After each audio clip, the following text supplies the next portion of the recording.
नमस्कार दोस्तों, मैं Satish Kumar Singh Allahabad academy of JPB group की तरफ से आप सभी छात्रों का स्वागत करता हूं। आज से हम शुरू करने जा रहे हैं आधुनिक भारत का इतिहास। जैसा कि पहले ही हमने आपको बताया है, आधुनिक भारत का इतिहास 1707 ईस्वी से शुरू होता है और यह 1947 ईस्वी तक माना जाता है। लेकिन आधुनिक भारत के इतिहास का जो पहला चैप्टर है वह है यूरोपियों का भारत आगमन, जो कि मध्यकाल से भी जुड़ा हुआ है। पहला चैप्टर शुरू करने से पहले कुछ बातों को हम समझेंगे। सबसे बड़ी बात यह कि आधुनिक भारत का इतिहास प्रतियोगी परीक्षाओं में सबसे ज़्यादा क्वेश्चन यहीं से पूछे जाते हैं, चाहे वह आईएएस हो, पीसीएस हो, एसएससी हो, चाहे यूपी ट्रिपल एससी के एग्ज़ाम हो, कोई भी एग्ज़ाम देखेंगे, चाहे रेलवे के एग्ज़ाम हो, सभी एग्ज़ामों में अगर इतिहास पोर्शन से क्वेश्चन पूछ रहा है तो क्वेश्चन ऑफ नंबर की संख्या आधुनिक भारत के इतिहास से अधिक रहती है। इसलिए आधुनिक भारत के इतिहास को हम बहुत ही विस्तार से समझते हुए इसको पढ़ेंगे। यहाँ देखेंगे यूरोपियों का भारत आगमन, जैसा कि पहले चैप्टर का नाम है। यहाँ ध्यान देने वाली बात यह है कि क्या इससे पहले भारत और यूरोप के बीच कोई संबंध नहीं था? ऐसा नहीं है। प्राचीन काल से ही भारत और यूरोपियों के बीच व्यापारिक संबंध थे और आपने सुना होगा भारत पर सिकंदर का आक्रमण हुआ था। सिकंदर कहाँ का था? यूनान का था। और यूनान कहाँ है? यूरोप में है। यानी भारत और यूरोप के बीच पहले से संबंध थे और यह संबंध व्यापारिक दृष्टिकोण से काफ़ी महत्वपूर्ण था। आप देखेंगे कि प्राचीन काल में भारत और रोम के बीच बड़े पैमाने पर व्यापार होता था और यह व्यापार हमेशा भारत के पक्ष में था, यानी व्यापारिक लाभ भारत के पक्ष में था। और यूरोपीय राजाओं के राजदूत भी भारत आते थे। यहाँ यूरोपियों के भारत आगमन से तात्पर्य यह है कि एक नए रास्ते की खोज करके यूरोपी भारत आए। और यह रास्ता कौन सा था?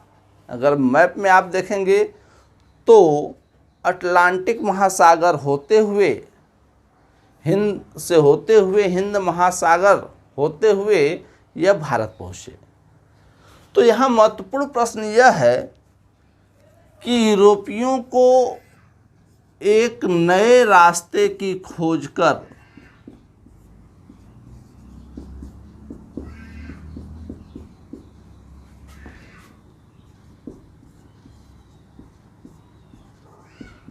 भारत आने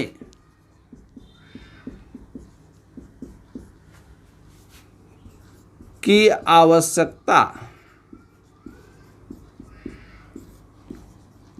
क्यों पड़ी?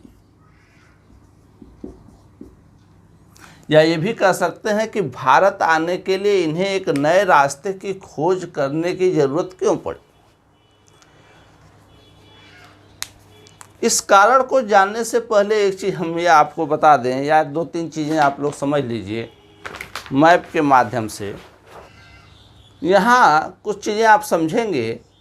पहली बात तो जब भारत के आप बारे में आप पढ़ रहे हैं तो वर्तमान भारत के बारे में आप नहीं पढ़ेंगे, बल्कि 15 अगस्त 1947 से पहले का जो भारत है उसके बारे में आप पढ़ेंगे। यानी पाकिस्तान भी भारत का हिस्सा है। दूसरी चीज़ कि इधर देखेंगे बांग्लादेश जो बांग्लादेश है ये भी भारत का हिस्सा है, यानी भारत में यह दोनों क्षेत्र जुड़ जाएंगे और भारत का क्षेत्रफल यहाँ से आप देखेंगे। अगर आप यहाँ ध्यान से देखें तो अगर पाकिस्तान भारत में है या 1947 के पहले का भारत अगर आप पढ़ रहे हैं तो आपका पड़ोसी कौन है? ईरान और अफ़गानिस्तान। हालांकि प्राचीन काल में अफ़गानिस्तान के भी कुछ हिस्से भारत में थे। अगर मान लीजिए आपको यहाँ भारत से अब यूरोप जाना है तो आपने ईरान को पार किया, यानी आप ईरान पहुँचे, ईरान से आप तुर्की पहुँचे और तुर्की से आप यूरोप पहुँच गए। अगर इस रास्ते से जाना चाहते हैं तो ईरान आए, ईरान से इराक पहुँचे, इराक से आप तुर्की पहुँचे और यूरोप पहुँच गए। यानी यह कौन सा मार्ग है? स्थल मार्ग है। भारत से यूरोप पहुँचने का एक दूसरा मार्ग भी था जो जल मार्ग था। दो जल मार्ग आपको यहाँ दिखाई देगा। एक तो यह फारस की खाड़ी और दूसरी चीज यह लाल सागर। यानी भारत और यूरोप के बीच जो व्यापार होता था वह न केवल स्थल मार्ग से होता था बल्कि जल मार्ग से भी होता था। लेकिन यहाँ महत्वपूर्ण बात यह है कि यह जो पूरा व्यापार होता था वह प्रत्यक्ष रूप से नहीं होता था। इस पूरे व्यापार में कई देशों के व्यापारी मध्यस्थ की भूमिका निभाते थे, लेकिन इसके बावजूद यह व्यापार या यह व्यापारिक स्थिति भारत के लिए लाभदायक होती थी। कुल मिलाकर भारत और यूरोप के बीच एक तो स्थल मार्ग से व्यापार होता था, दूसरे फारस की खाड़ी के द्वारा होता था, तीसरे लाल सागर और भूमध्य सागर होते हुए होता था। दूसरी महत्वपूर्ण बात यह थी कि मध्यकाल में इस पूरे व्यापार पर जो अरब व्यापारी थे उनका लगभग एकाधिकार था और अरब व्यापारी भारत के पश्चिमी तट पर भी बड़ी संख्या में आकर बस चुके थे। अब जैसा कि हमने कहा कि किस कारण या क्यों यूरोपियों को एक नए मार्ग की खोज करके जैसा कि हमने अभी आपको बताया कि अटलांटिक महासागर, हिंद महासागर होते हुए भारत आने को मजबूर हुए। क्यों मजबूर हुए? हुआ यूं कि 1453 ईस्वी में रोमन साम्राज्य और तुर्कों के बीच एक युद्ध हुआ और इस युद्ध में तुर्कों ने कुस्तुनतुनिया क्षेत्र पर अधिकार कर लिया।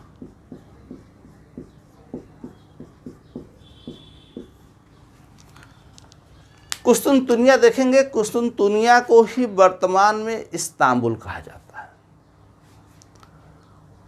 और कुस्तुनतुनिया की स्थिति ऐसी है, आप देखेंगे यहीं तुर्की में, कि इसके द्वारा अगर इस्तांबुल पे कुस्तुनतुनिया पर जिसका अधिकार होता है या कुस्तुनतुनिया जिसके अधिकार क्षेत्र में होगा वह एशिया यानी भारत और यूरोप के बीच होने वाले व्यापार को नियंत्रित कर सकता था, क्योंकि इसके द्वारा भूमध्य सागर, अगर कुस्तुनतुनिया पे आपका अधिकार है तो यह इसके भूमध्य सागर के तटीय क्षेत्रों पर भी आप नियंत्रण कर सकते हैं और इधर मरमरा सागर पर भी आपका नियंत्रण मजबूत हो जाता है। तो तुर्कों ने जब यह देखा या तुर्कों ने जब कुस्तुनतुनिया पर अधिकार कर लिया और यह देखा कि भारत और रोम के बीच जो व्यापार हो रहा है या भारत और यूरोप के बीच जो व्यापार हो रहा है वह काफ़ी फायदेमंद है, तो उन्होंने इस पूरे व्यापार पर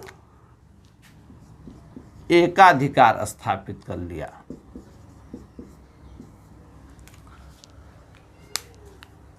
यानी इस पूरे व्यापार को तुर्की के लोग खुद नियंत्रित करने लगे और किसी भी व्यापारी को न तो इधर से यूरोप जाने देते थे और न यूरोप के यात्रियों को, यूरोप के व्यापारियों को भारत आने देते थे।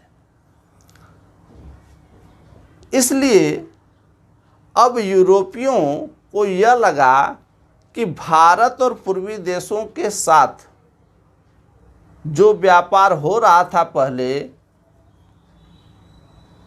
उस व्यापार को फिर से अगर निर्बाध रूप से संचालित करना है तो एक नए रास्ते की खोज हमें करनी पड़ेगी। तो कुल मिलाकर कहने का मतलब यह है कि तुर्की द्वारा कुस्तुनतुनिया पर अधिकार कर लेने के कारण यूरोपियों को भारत आने के लिए एक नए मार्ग की खोज करने की आवश्यकता पड़ी।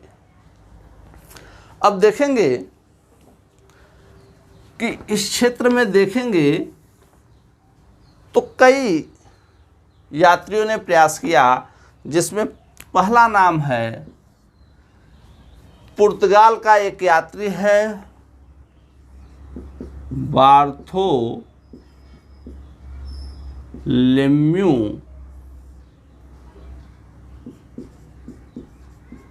डियाज। तो देखेंगे इस क्षेत्र में जो पहला प्रयास किया वह है बार्थोलेम्यू डियाज, जो कि पुर्तगाल का यात्री था और इसने भारत पहुंचने के लिए अफ्रीका महाद्वीप के तटीय क्षेत्रों से होते हुए, या कह सकते हैं कि अटलांटिक महासागर होते हुए यह आगे बढ़ा और अफ्रीका महाद्वीप के दक्षिणी छोर तक तो यह पहुंच गया। आप देखेंगे अफ्रीका महाद्वीप का जो अंतिम छोर है इसे कहा जाता है उत्तमासा अंतरीप। यहाँ जो है उत्तमासा अंतरीप है।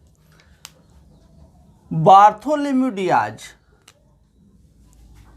1488 ईस्वी में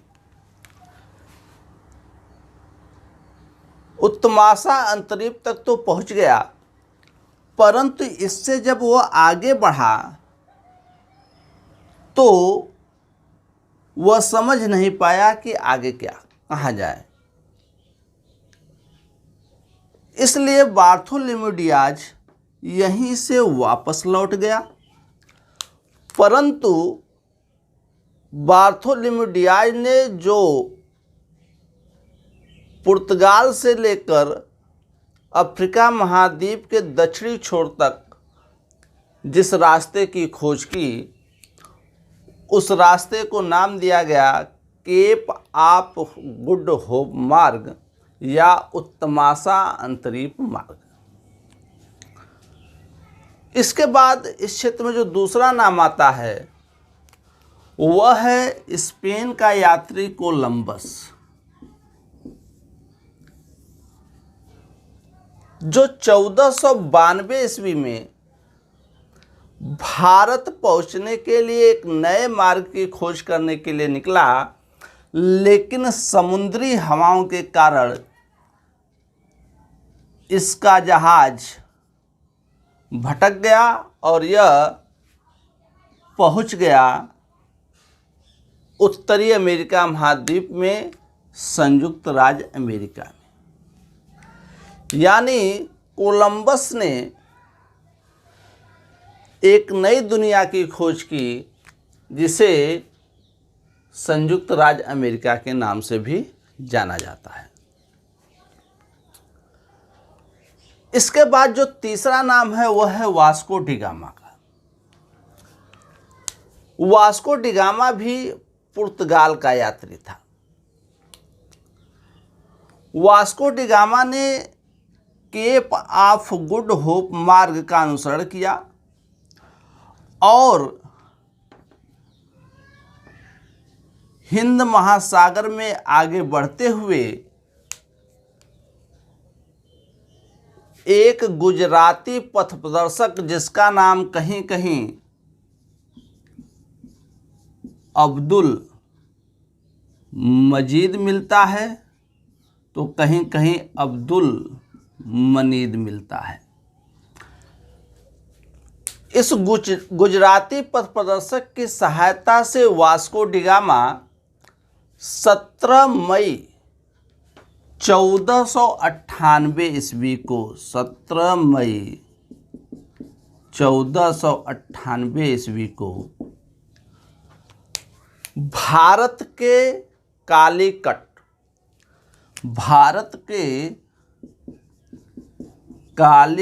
तट पर पहुंचने में सफल हुआ और इस प्रकार वास्को डिगामा पहला यूरोपीय यात्री था जिसने यूरोप से भारत पहुंचने के लिए एक नए मार्ग की खोज की जिसमें कोई भी मध्यस्थ नहीं था।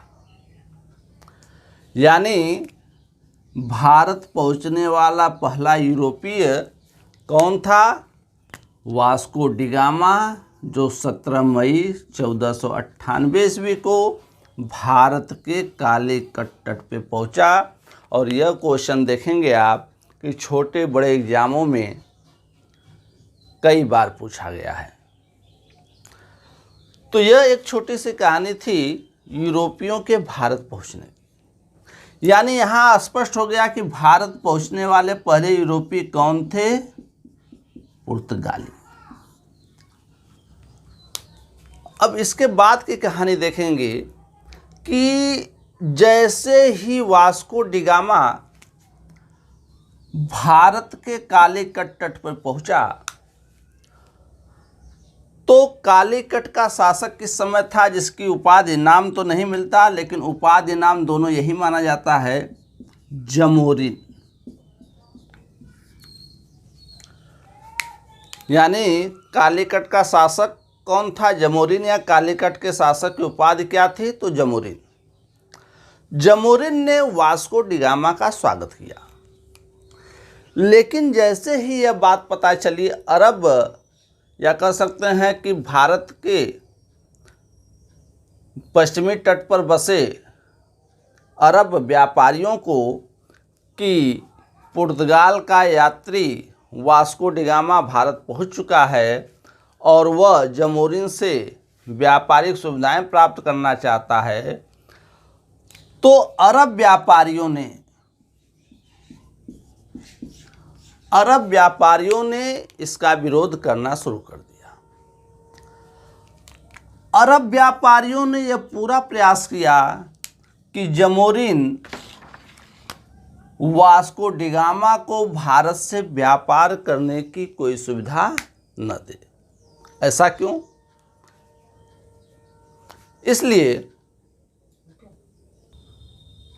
लेकिन अरब व्यापारियों के विरोध के बावजूद जमोरिन ने वास्को डिगामा को व्यापार करने की सुविधा दी। क्यों दी? अब यहाँ समझने वाली बात यह है, जैसे हमने बताया कि 1453 ईस्वी में कुस्तुनतुनिया पर अधिकार करने के बाद तुर्कों ने भारत और यूरोप के बीच होने वाले व्यापार पर एकाधिकार स्थापित कर लिया था।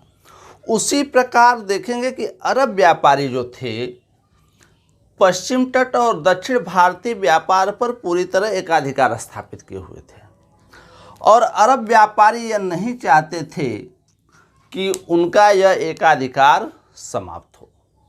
दूसरी तरफ जमोरिन को क्या लगा कि अब तक उसके राज्य की वस्तुओं को खरीदने वाले केवल एक ही व्यापारी हैं, वह है अरब। अगर हम वास्को डिगामा को व्यापार करने की सुविधा देते हैं तो हमें या हमारे क्षेत्र की वस्तुओं को खरीदने के लिए और एक व्यापारी उपलब्ध होगा, और ऐसी स्थिति में हम अपने राज्य की वस्तुओं का उचित मूल्य प्राप्त कर सकते हैं। जैसे इसको ऐसे समझेंगे कि मान लीजिए कोई वस्तु है, इसको खरीदने वाला केवल और केवल एक ही व्यापारी है, ए, कोई दूसरा व्यापारी नहीं है। तो यह ए इस वस्तु का जो भी दाम देगा उसी पर हमें वस्तु को बेचना पड़ेगा। मान लीजिए कि इसके अलावा एक दूसरा व्यापारी आ जाता है, बी, और वह ए की अपेक्षा इस वस्तु का दाम अधिक देता है। जैसे मान लीजिए कि यह 14 रुपये या 15 रुपये केजी दे रहे थे, तो यह 16 रुपये केजी दे रहे हैं। तो हम यह वस्तु किसको बेचेंगे? सामान्य रूप से स्वाभाविक है कि बी वाले को बेचेंगे। यानी अब यहाँ हम बार्गेनिंग कर सकते हैं कि जो हमारी वस्तु का उचित मूल्य देगा, अधिक मूल्य देगा, उसी को हम अपनी वस्तु बेचेंगे। इसी चीज़ को ध्यान में रखते हुए जमोरिन ने वास्को डी गामा को व्यापार करने की सुविधा दी। यहाँ महत्वपूर्ण बात यह है कि वास्को डी गामा जब व्यापार करके पुर्तगाल पहुँचा यानी यूरोप पहुँचा, तो उसको कुल व्यापार में 60 गुना का लाभ हुआ, जो कि एक बहुत बड़ा लाभ था। यहाँ समझने वाली चीज़ यह है कि देखिए, व्यापार वहीं चलता है जहाँ लाभ हो। अगर हम कोई ऐसा व्यापार कर रहे हों जिसमें हमको हानि हो रही है, तो वह व्यापार हम नहीं करेंगे। यानी व्यापार लाभ पर टिका होता है। यानी कहने का मतलब यह है कि वास्को डी गामा को यहाँ 60 गुना का लाभ हुआ, इसलिए यह यानी पुर्तगाली फिर से भारत आने को प्रेरित हुए। अगर यहीं इस पूरे व्यापार में 10 गुना की हानि हो जाती, तो हो सकता है कि फिर यूरोपी यानी पुर्तगाली कभी भी इस रास्ते से भारत नहीं आते। अच्छा, यहाँ यह समझिए इतना बड़ा लाभ हुआ क्यों? अब यहाँ समझिए कि जैसे पहले यह जो व्यापार होता था, तो इसमें कई देशों के व्यापारी मध्यस्थ की भूमिका निभाते थे। लेकिन जिस रास्ते की खोज वास्को डी गामा ने किया, या जिस रास्ते से वास्को डी गामा भारत आया था, उस रास्ते में कोई भी मध्यस्थ नहीं था। जैसे आजकल देखते होंगे कि ज़मीन का व्यवसाय चलता है, शहरों में प्लाटिंग होती है, तो जो ज़मीन बेचने वाला होता है और जो खरीदने वाला होता है, उसके बीच मीडिएटर होते हैं, और यह मीडिएटर जितने ही अधिक होंगे, ज़मीन का दाम उतना ही अधिक बताया जाता है। यानी इस पूरे व्यापार में जो बेचने वाला है, जो मालिक है, उसको रेट कुछ और बताया जाता है, जो इसको बेचना होता है उसको रेट कुछ अलग बताया जाता है। और जितने अधिक मीडिएटर होते हैं, वह अपना अपना हिस्सा रख लेते हैं, जिससे ज़मीन का दाम महंगा हो जाता है। ठीक उसी तरह यहाँ जो भारत और यूरोप के बीच व्यापार होता था, उसमें कई मीडिएटर होते थे, इसलिए जो भारत से वस्तु यूरोप पहुँचती थी वह महंगी बिकती थी, और चूँकि इस रास्ते में कोई मीडिएटर नहीं था, इसलिए यहाँ पुर्तगालियों को 60 गुना का लाभ हुआ। देखेंगे कि अब यूरोप यानी पुर्तगाल और भारत के बीच व्यापार की एक श्रृंखला चलेगी। वास्को डी गामा भारत से वापस गया, और ठीक 2 साल बाद 1500 ईस्वी में पुर्तगाली अल्वारेज काब्राल के नेतृत्व में पुनः भारत आया। यानी जो दूसरा पुर्तगाली व्यापारिक मंडल था वह 1500 ईस्वी में अल्वारेज काब्राल के नेतृत्व में पुनः भारत आया और व्यापार करके वापस गया। इसके बाद पुनः 1502 ईस्वी में वास्को डी गामा के नेतृत्व में पुर्तगाली भारत आए और भारत से वस्तु खरीदकर यूरोप गए। यानी अब भारत और यूरोप के बीच, यानी पुर्तगाल और भारत के बीच व्यापार की एक नियमित प्रक्रिया शुरू हो गई। अब देखेंगे तो पुर्तगाली भारत आते थे, भारत के विभिन्न क्षेत्रों से वस्तु खरीदते थे। इसमें काफ़ी समय लगता था और चूंकि व्यापार बहुत तेज़ी से बढ़ रहा था, इसलिए पुर्तगालियों ने यह नीति अपनाई या एक योजना बनाई कि क्यों न हम भारत में अपने कुछ व्यक्तियों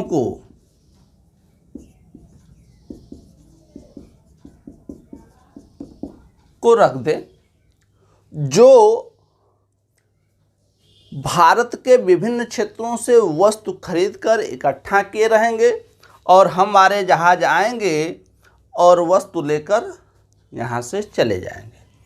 इसके लिए अब जो इन्होंने आगे कदम उठाया कि भारत में व्यापारिक कोठियाँ स्थापित करनी शुरू की, जिसे व्यापारिक फैक्ट्री भी कहा जाता है। देखेंगे तो पुर्तगालियों ने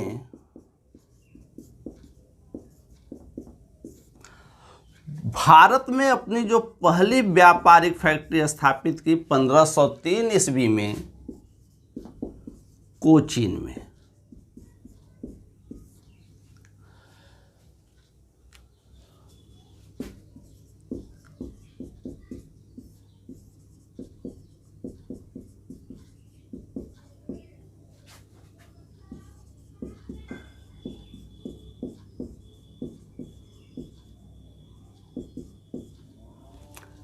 यहाँ देखेंगे जो व्यापारिक कोठी या फैक्ट्री है, यहाँ कोई उत्पादन का कार्य नहीं होता था।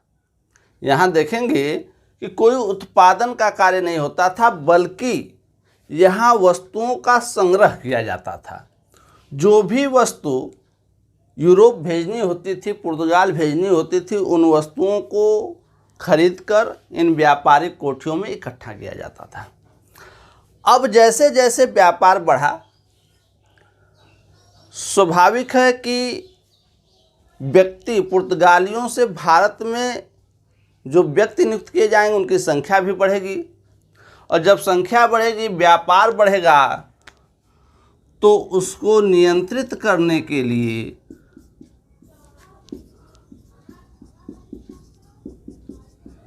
कोई मुखिया भी होना चाहिए, और उस मुखिया के रूप में नियुक्त किया गया गवर्नर। यानी अब भारत में पुर्तगाली व्यापारिक गतिविधियों की देखरेख के लिए पुर्तगाली गवर्नर की नियुक्ति होगी, और भारत में पहला पुर्तगाली गवर्नर नियुक्त होगा, वह है फ्रांसिस्को डी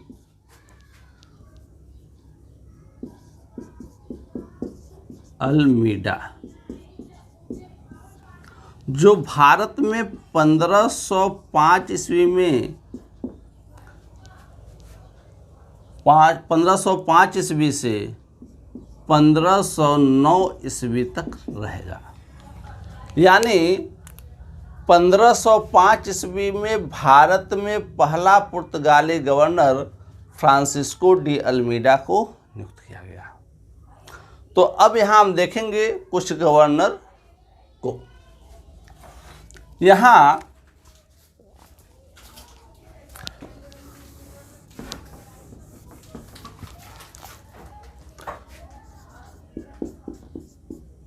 फ्रांसिस्को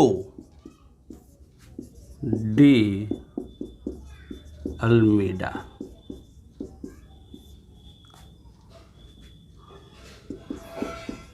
1505 ईस्वी से 1509 ईस्वी। अब देखेंगे, कई बार क्वेश्चन पूछा है भारत में पहला पुर्तगाली गवर्नर कौन था, यानी भारत में पहला पुर्तगाली गवर्नर कौन होगा? Francisco de Almeida. Francisco de Almeida जब भारत आया तो इसने एक नीति अपनाई जिसे कहा जाता है शांत जल बेड़े की नीति, या इसी को कहा जाता है ब्लू वाटर पॉलिसी।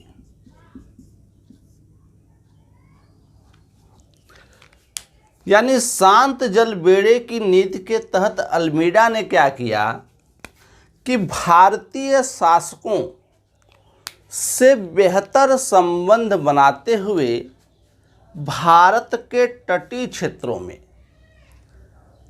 कई व्यापारिक कोठियां खोली, जिससे कि विभिन्न क्षेत्रों से वस्तुओं का संग्रह करके इन कोठियों में रखा जा सके और उनको तेजी के साथ पुर्तगाल भेजा जा सके।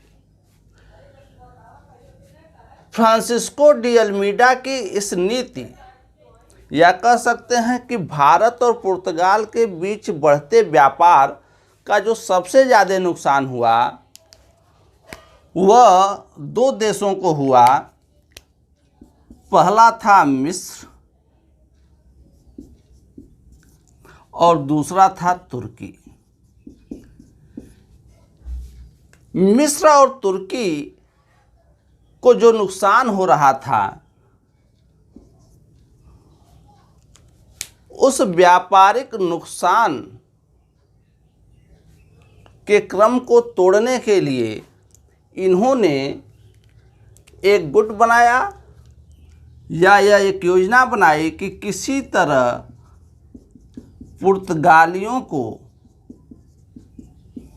अगर हम एक युद्ध में परास्त कर दें और परास्त करके भारत से भगा दें तो एक बार पुनः हम इस व्यापार पर अपना एकाधिकार स्थापित कर सकते हैं। और इसमें सहयोग किया भारतीय राज्य गुजरात ने। यानी मिस्र, तुर्की और गुजरात के शासकों ने एक गुट बनाया और 1508 ईस्वी में इन्होंने पुर्तगालियों पर आक्रमण कर दिया।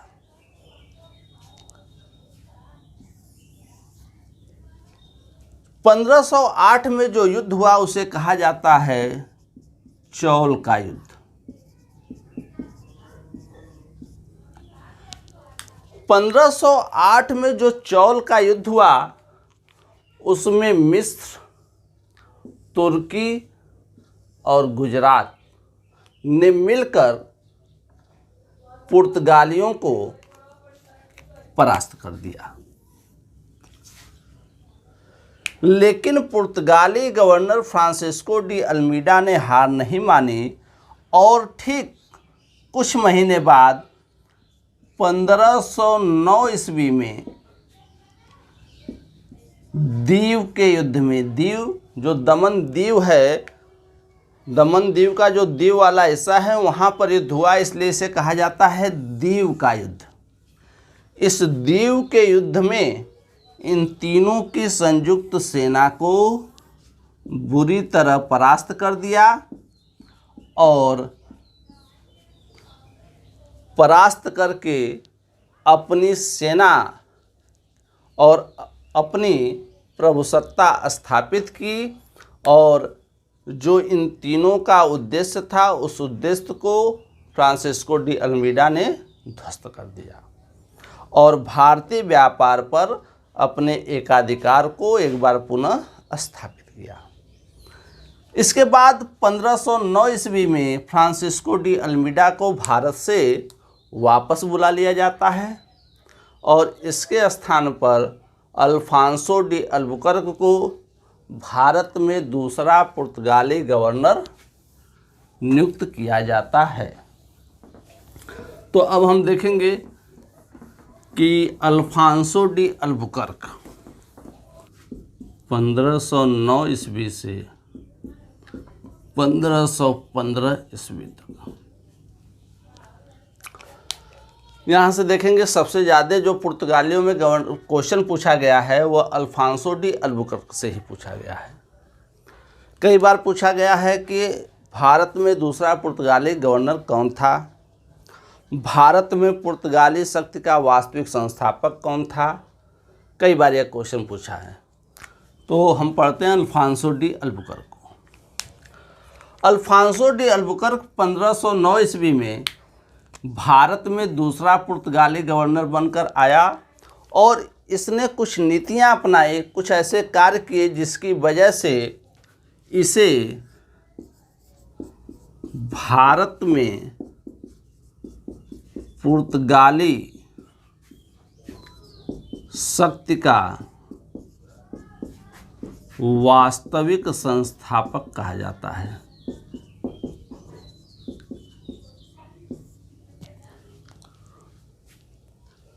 अब देखेंगे तो इसने जो कार्य किए, पहला कार्य अगर देखें तो इसने 1510 ईस्वी में बीजापुर के शासक यूसुफ आदिल शाह को परास्त करके बीजापुर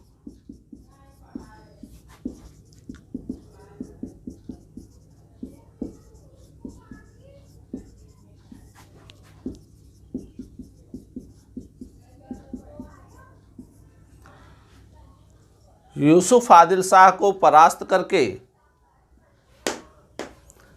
गोवा पर अधिकार कर लिया।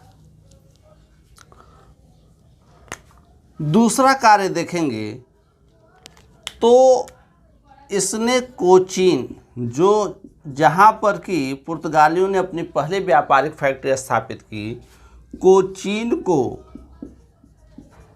अपना मुख्यालय बनाया। इसके अलावा देखेंगे कि अल्फांसो डी अल्बुकर्क ने हिंद महासागर से होने वाले पूरे व्यापार पर एकाधिकार स्थापित करने की योजना बनाई और इसके लिए ज़रूरी था कि कुछ जल संधियों पर अधिकार किया जाए, यानी ऐसे रास्ते जिनसे होकर व्यापारिक जहाज एक देश से दूसरे देश तक जाते हैं उन पर नियंत्रण स्थापित किया जाए, उन पर नियंत्रण स्थापित किया जाए। तो देखेंगे इसके लिए इसने पहला काम किया कि यहाँ देखेंगे एक मलक्का जल संधि है। यह जो मलक्का जल संधि है इससे व्यापारिक जहाज पूर्वी एशियाई देशों की तरफ जाते थे। तो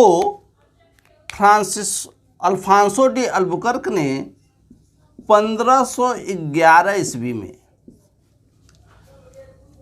मलक्का जल संधि पर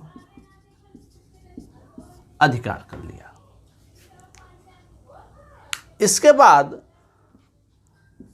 1515 ईस्वी में, यहाँ देखिएगा आप लोगों को बहुत ज़्यादा सन याद करने की ज़रूरत नहीं है, हमने समझाने के लिए लिख दिया है। केवल यह जानिए कि मलक्का जल संधि पर इसने अधिकार कर लिया। इसके बाद एक जल संधि है हरमुज।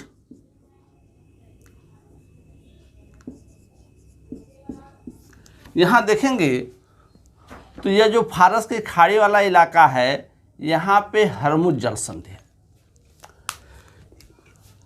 अलबुकर्क ने हरमुज जल संधि पर भी अधिकार कर लिया। यानी यहाँ देख रहे हैं आप कि इधर जो समुद्री मार्ग है इस पर इसका अधिकार हो गया, हरमुज जल संधि पर इसका अधिकार हो गया। इस रास्ते पर पुर्तगालियों का पहले से ही अधिकार है। यानी एक तरह से हिंद महासागर से होने वाले व्यापार पर पुर्तगालियों का एकाधिकार अलबुकर्क के समय स्थापित हो गया। और यहीं से देखेंगे एक क्वेश्चन बार बार पूछा है, कौन सी यूरोपीय शक्ति अपने को समुद्र का स्वामी कहते थे?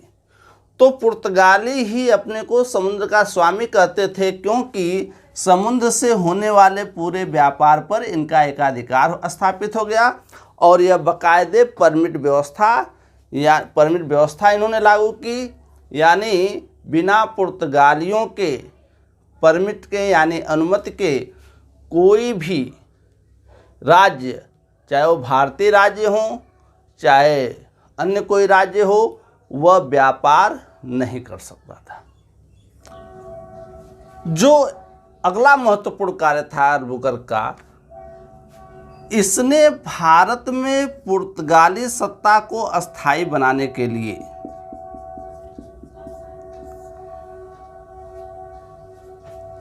पुर्तगालियों को भारत में बसाने और भारतीय महिलाओं से शादी करने के लिए प्रोत्साहित किया। जैसे इसको ऐसे समझ सकते हैं, मान लीजिए किसी की शादी हो रही है, ए की शादी जी से हो रही है और जी जो ए की पत्नी है वह रहने वाली है शिकागो की और ए रहने वाले हैं भारत के। तो आजकल जैसे कि परंपरा है, या कह सकते हैं जो महिला सशक्तिकरण बढ़ रहा है, उसकी वजह से जहाँ महिला रहती है यानी पत्नी रहती है, या पत्नी जो कहती है उसी बात को मानना पड़ता है। ठीक उसी तरह हुआ क्या कि अगर कहा जाए कि अगर जी जो है शिकागो में रहना चाहती है, इसके बच्चे शिकागो में रहना चाहते हैं, तो ये कहाँ रहेंगे? भारत में तो रहेंगे नहीं, या कहाँ जाके रहेंगे? शिकागो में रहेंगे। तो इसी तरह अलबुकर्क ने जो योजना बनाई कि पुर्तगाली भारत आएं और भारतीय महिलाओं से शादी करें, और जब इनका भारत में परिवार होगा पुर्तगालियों का, तो यह भारत में अस्थायी रूप से रहेंगे। तो कहने का मतलब यह है कि जो अलबुकर्क ने योजनाएं लागू की, इन विभिन्न कारणों से या इन योजनाओं के कारण ही अल्फांसो डी अलबुकर्क को भारत में पुर्तगाली सत्ता का वास्तविक संस्थापक कहा जाता है। ठीक, अब इसके बाद देखेंगे कि अलबुकर्क 1515 ईस्वी में भारत से वापस चला गया, या इसको वापस बुला लिया गया। इसके बाद देखेंगे किसको भारत गवर्नर बना के भेजा गया, किताबों में बहुत कम उल्लेख मिलता है। इसके बाद उल्लेख मिलता है कि वास्को डी गामा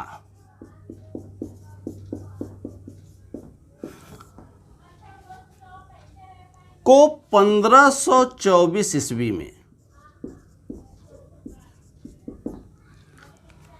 भारत में पुर्तगाली गवर्नर बनाकर भेजा गया। यानी कुल मिलाकर जो वास्को डिगामा है 1524 ईस्वी में तीसरी बार भारत आएगा, और इस बार जब वह भारत आएगा तो पुर्तगाली गवर्नर बनकर आएगा, लेकिन दुर्भाग्य से 1524 ईस्वी में ही भारत में वास्को डिगामा की मृत्यु हो गई। देखिए, जो अगला पुर्तगाली गवर्नर भारत में आया वह है Nuno da Cunha. Nuno da Cunha 1529 से 1538 ईस्वी तक भारत में रहा। इसके समय देखेंगे भारत में पुर्तगालियों ने कई स्थानों पर अपनी व्यापारिक फैक्ट्रियां खोली, जिसमें से महत्वपूर्ण हैं सेंट थोमे मद्रास के पास, बसीन, बम्बई, चटगांव, सतगांव, दीव। जिसमें से देखेंगे चटगांव और सतगांव उस समय के बंगाल में थे और वर्तमान बांग्लादेश में हैं। यानी अब धीरे धीरे भारत में जो पुर्तगाली फैक्ट्रियों की संख्या है वह बढ़ रही है, और फैक्ट्रियों की संख्या बढ़ने के साथ साथ आप देखेंगे कि व्यापार भी तेजी से बढ़ रहा है। नीनो डी कुन्हा ने एक काम और किया कि इससे पहले अल्बुकर्क ने जो मुख्यालय बनाया था कोचीन को, नीनो डी कुन्हा ने क्या किया कि कोचीन के स्थान पर 1530 ईस्वी में गोवा को अपना मुख्यालय बनाया। यानी गोवा अब भारत में पुर्तगाली क्षेत्रों का मुख्यालय होगा, राजधानी होगी। और 1530 ईस्वी से लेकर आप देखेंगे 1961 ईस्वी तक, 1530 ईस्वी से लेकर 1961 ईस्वी तक गोवा जो है भारत में पुर्तगाली क्षेत्रों की राजधानी रहेगी। अब आप पूछेंगे कि 1961 ईस्वी तक कैसे, तो इसको हम अभी बाद में इसको बताएंगे। नीनो डी कुन्हा के समय एक महत्वपूर्ण कार्य या कह सकते हैं एक विवाद हुआ बसीन को लेकर। पुर्तगालियों ने 1537 ईस्वी में बसीन क्षेत्र में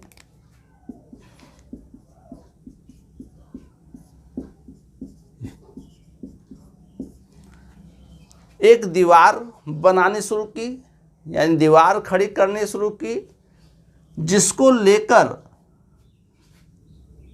पुर्तगालियों का गुजरात के शासक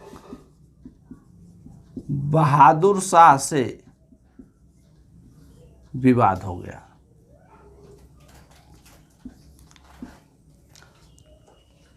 और इस विवाद को निपटाने के लिए नीनो डी कुन्हा और बहादुर शाह के बीच एक मीटिंग बुलाई गई, और यह जो मीटिंग हुई यह एक पानी के जहाज पर फिक्स की गई।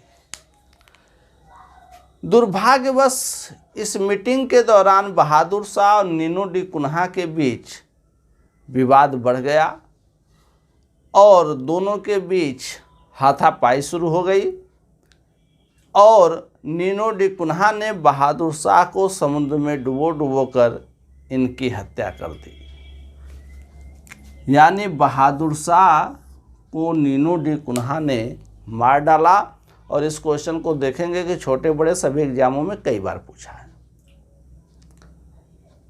इसके बाद 1538 ईस्वी में नीनो डी कुन्हा को भारत से वापस बुला लिया गया। इसके बाद देखेंगे भारत में जो पुर्तगाली गवर्नर बन के आया उसका नाम है गाजिया द नरहुन्ना। जो 1538 से 42 ईस्वी तक भारत में रहा। अगर इसके समय देखें तो मद्रास, हुगली, दमन आदि क्षेत्रों में पुर्तगालियों ने अपनी व्यापारिक फैक्ट्रियां खोली। इसके बाद नाम आता है मार्टिन अल्फांसो डिसूजा, जो 1542 से 45 ईस्वी तक भारत में पुर्तगाली गवर्नर रहा। इससे संबंधित एक महत्वपूर्ण चीज़ है कि इसके समय सेंट जेवियर या सन जेवियर, जो कि ईसाई धर्म प्रचारक था, यह भारत आया। इसके बाद देखेंगे कि आगे चलकर डच और अंग्रेज भारत आए और डचों तथा अंग्रेजों से जो पुर्तगालियों की व्यापारिक प्रतिस्पर्धा शुरू हुई, जिसमें डचों ने पुर्तगालियों को कई बार हराया और इसके कारण भारत से पुर्तगाली शक्ति का धीरे धीरे पतन प्रारंभ हो गया और इनके सभी व्यापारिक फैक्ट्रियों पर या तो डचों ने या तो अंग्रेज़ों ने कब्जा कर लिया। लेकिन भारत के 3 ऐसे क्षेत्र हैं, गोवा, दमन तथा दीव, जिस पर अंग्रेजों का अधिकार 1961 ईस्वी तक बना रहा। यानी भारत जो अंग्रेजों से स्वतंत्र हुआ 15 अगस्त 1947 ईस्वी को, लेकिन जो पुर्तगाली अंतिम रूप से भारत से गए हैं वह 1961 ईस्वी में गए। इसलिए देखेंगे कई बार क्वेश्चन पूछा है कि भारत से सबसे बाद में जाने वाले पुर्तगाली शक्ति कौन है, भारत से सबसे बाद में जाने वाले यूरोपीय शक्ति कौन हैं, तो कौन होंगे, पुर्तगाली। यानी पुर्तगाली भारत में सबसे पहले आए और सबसे बाद में गए।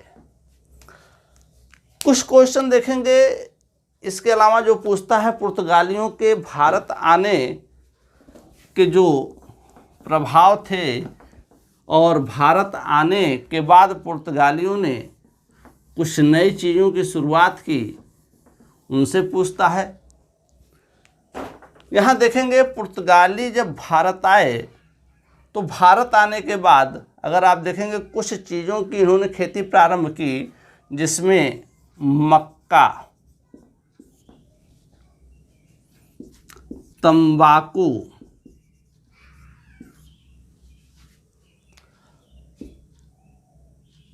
टमाटर, आलू और काजू। यह माना जाता है कि मक्का, तंबाकू, टमाटर, आलू और काजू की खेती भारत में पुर्तगालियों ने ही प्रारंभ की। दूसरी चीज, पुर्तगालियों ने ही भारत में सबसे पहले गोवा में 1556 ईस्वी में प्रिंटिंग प्रेस की स्थापना की।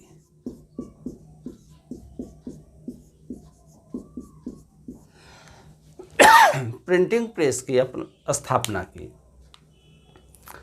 इसके अलावा हमने बताया था कि पुर्तगाली अपने को समुद्र का स्वामी कहते थे और इसके लिए इन्होंने परमिट व्यवस्था शुरू की थी। तो पुर्तगालियों ने जो यह परमिट व्यवस्था शुरू की थी, इसको पूरा नाम दिया जाता है कार्टज अरमेडा काफिला व्यवस्था।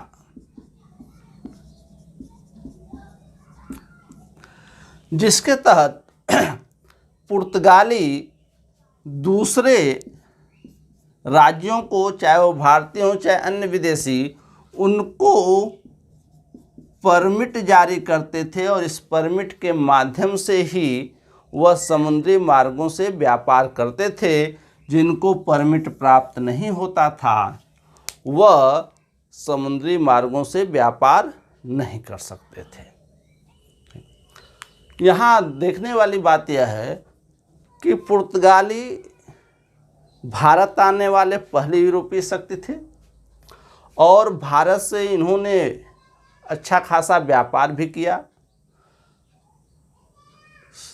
भारत के अधिकतर क्षेत्रों में इन्होंने अपनी व्यापारिक कोठियां भी स्थापित की, लेकिन इन सब के बावजूद पुर्तगाली शक्ति का भारत से पतन हो गया। इसके पीछे क्या कारण थे? तो यहाँ देखेंगे 2-3-4 कारण महत्वपूर्ण हैं। पहली बात तो आगे चलकर डच और अंग्रेज भारत आए और